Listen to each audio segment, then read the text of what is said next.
A noite era clara e a lua estava sempre cheia quando ocorriam os supostos rituais satânicos em um templo em Morungava, distrito de Gravataí.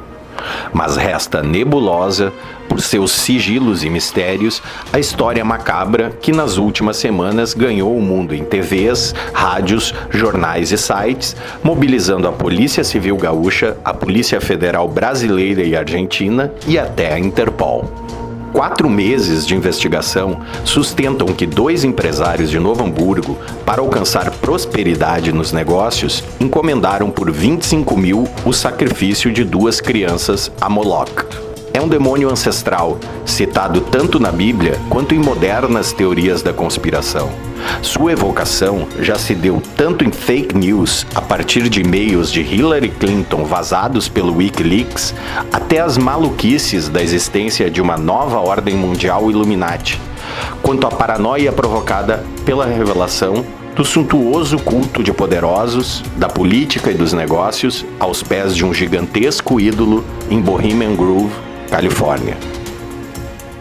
Só que, conforme a polícia, o simulacro de sacrifícios feitos pelos norte-americanos teria se tornado real logo ali, na poeira de um estreito beco da bucólica Morungava, atrás de um portão onde está pintado um pentagrama, em um ritual onde se bebeu sangue e se comeu a carne de um menino e uma menina, entre 8 e 12 anos, sob a condução de um bruxo de Gravataí com fama internacional, programa em rede social e participação em série sobre ocultismo produzida por um canal estrangeiro.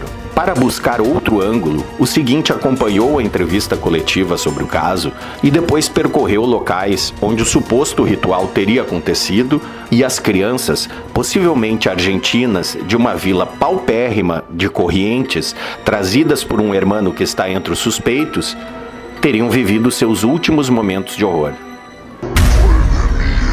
Ao abrir a coletiva, o delegado Moacir Firmino surpreendeu os jornalistas ao explicar que a Operação Revelação tinha sido assim batizada porque Deus teria revelado o caso a ele, por intermédio de 2 profetas, forma como descreveu seus informantes. Quero agradecer a Deus Todo-Poderoso pela revelação que ele deu para 2 profetas e para um servo dele menor, é o Moacir Firmino Bernardo.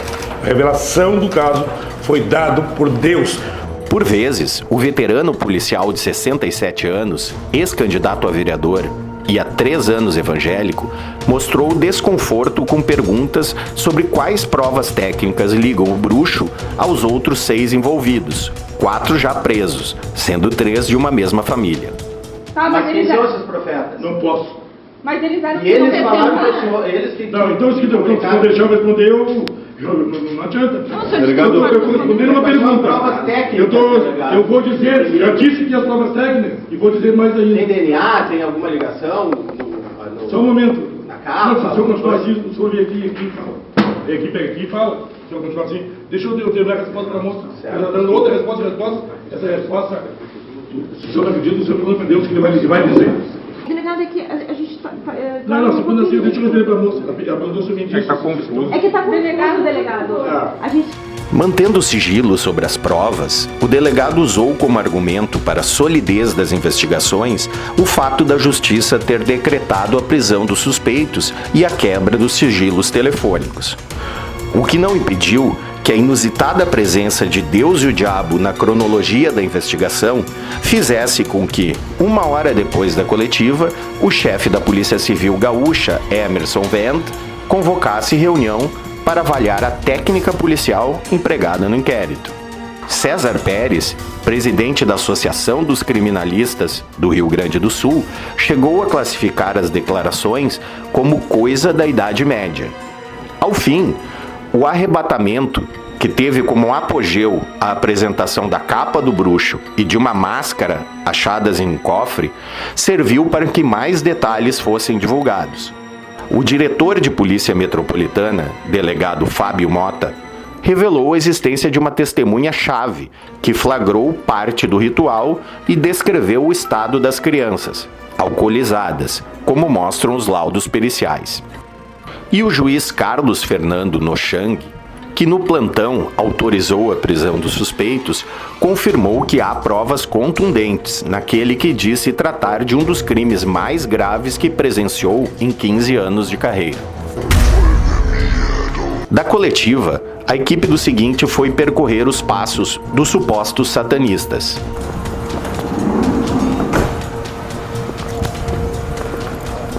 Bom dia. A gente é do jornal O Seguinte. Diz que qualquer coisa que o cara precisar, o cara procura no posto Ipiranga. Queria saber se o senhor sabe dessa história de rituais satânicos aqui na Lomba Grande. Inclusive tem presos nesse processo. O senhor conhece essa história? Foi, cara, só o que eu li no jornal. Ah, o senhor leu no jornal, ouviu falar? Ouvi falar só. Mas conhecia alguém envolvido, alguma coisa assim? Não conheço ninguém. Sem profetas, mas com informantes, localizamos o sítio onde supostamente residiriam os empresários suspeitos. As casas estavam fechadas. No pátio, além de porcos e galinhas, mais de uma dezena de carros velhos, com placas de diferentes municípios. E uma máquina com a qual estariam sendo feitas escavações orientadas por policiais. Metros adiante, um vizinho que preferiu não se identificar indicou onde teria sido achada parte das ossadas das crianças esquartejadas.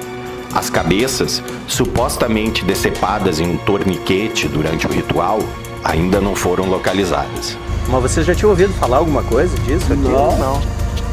Nunca? Vizinho bom aí, tu conhecia ou não? Conhecia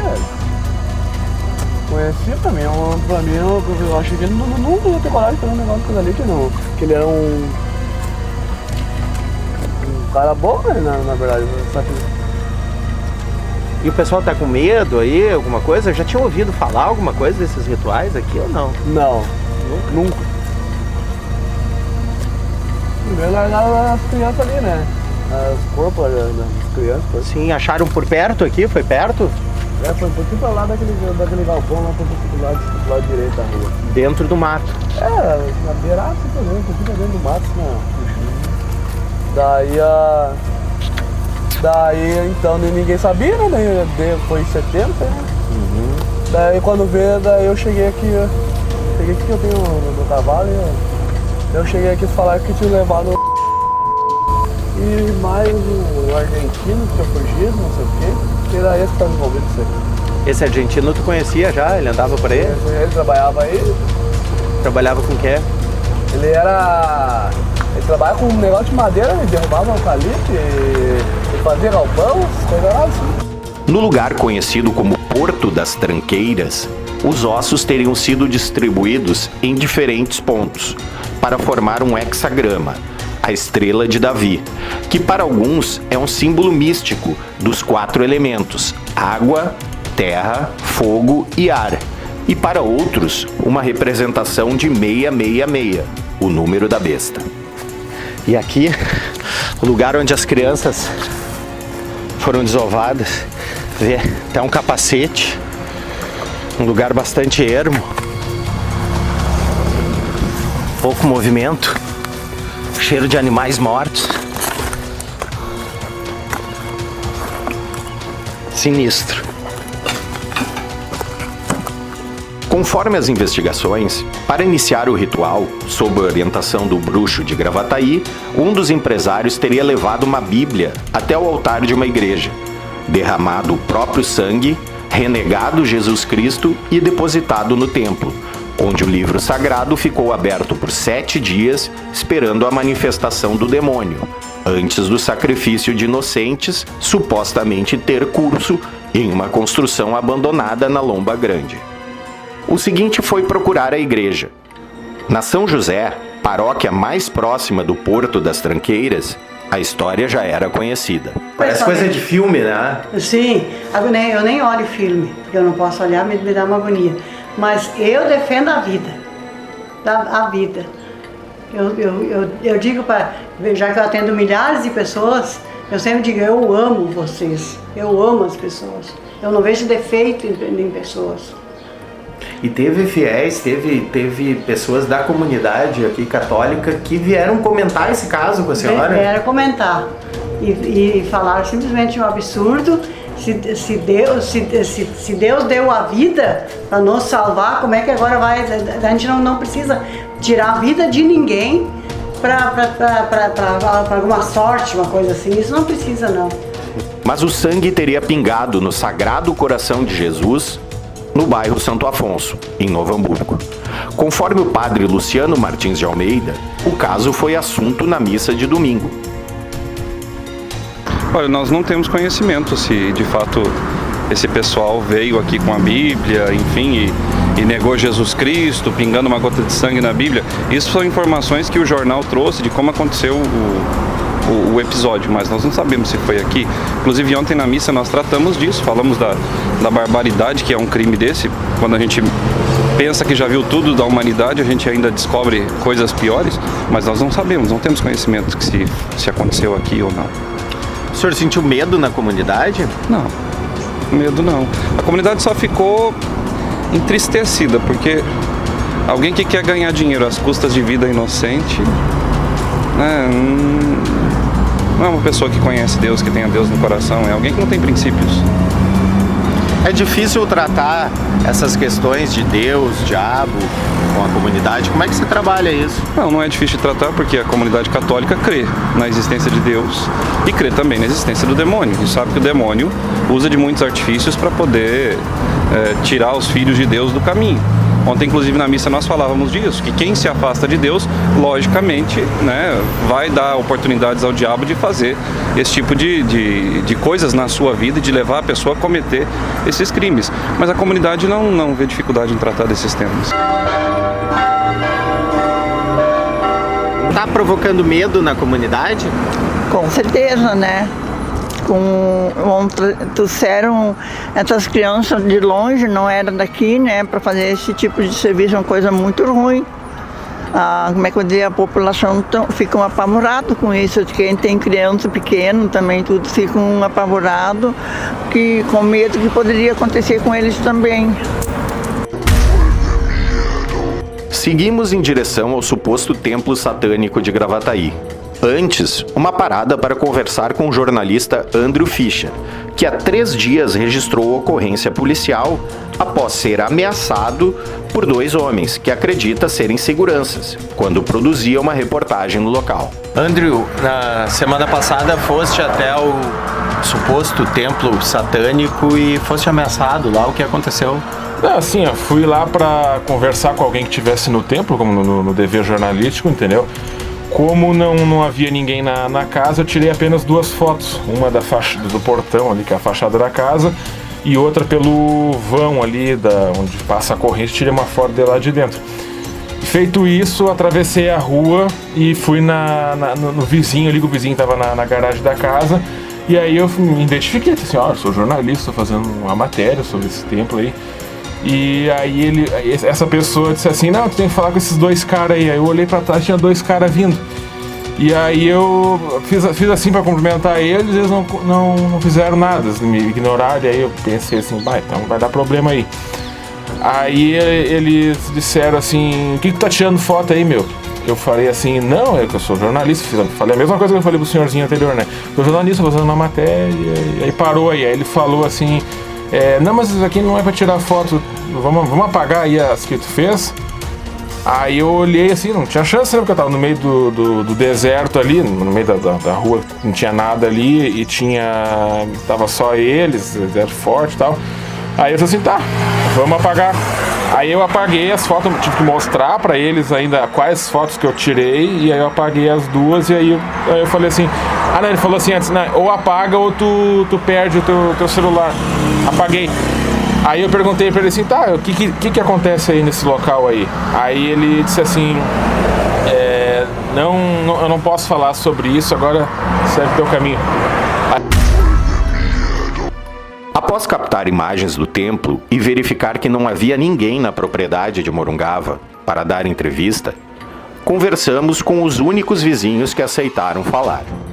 Enquanto na TV um programa crucificava o bruxo e seus discípulos, Adriana Machado Batista e Juarez César da Silveira, proprietários de um bar a menos de 50 metros do templo, defenderam o amigo por 8 anos.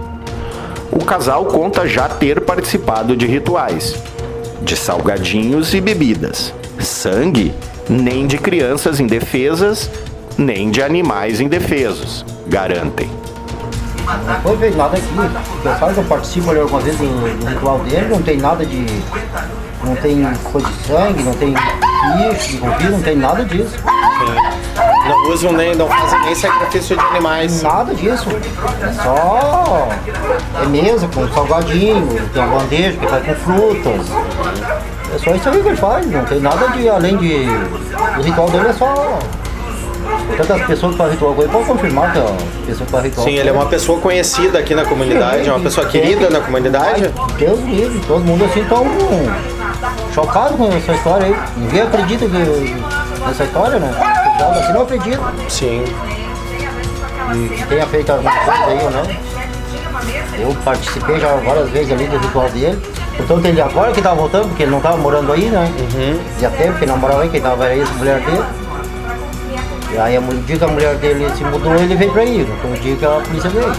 Sim. Ele não estava morando mais aí. O senhor conhece ele há quanto tempo? Eu conheço ele há 8 anos. 8 anos. Eu conheço ele há 8 anos.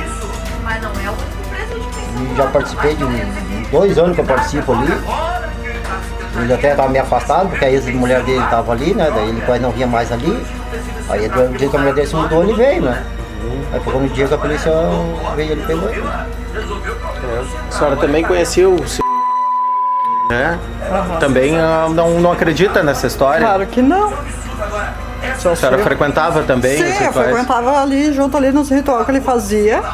E nunca fez nada de sangue. É uma bandeja com frutas e verduras, salgadinho, bolo, bebida, tinha champanhe, tinha o uísque dele que ele tomava. A bandeja que ele fazia era pra...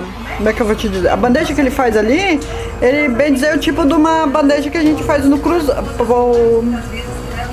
assim pra rua, pra pedir serviço, pra pedir amor, tudo, pra abrir os caminhos. É só isso que ele faz, ele não faz mais nada. E a gente não come na mão, a gente come no chão, no pratinho, sentado no chão, que é coisa que eles fazem lá.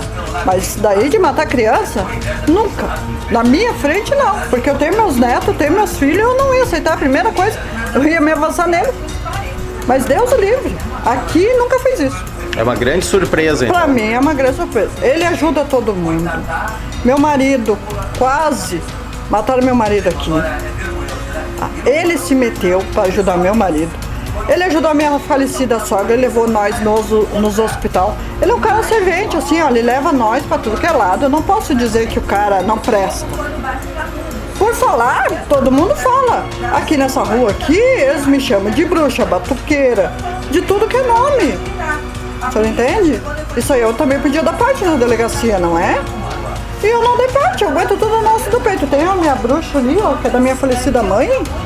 Eles chegam aqui no bar, ai, tem uma bruxa. Eu tenho minhas imagens também. Só que não tem nada a ver isso daí. Porque eu tenho uma bruxa ali que é da minha falecida mãe. Tô dentro do bar. Mas ela ficou ali porque é uma coisa da minha mãe, que a minha mãe já faleceu. Agora, se o senhor dissesse pra mim que fosse meu pai, eu ia dizer pro senhor, pode até ser, porque meu pai fazia magia.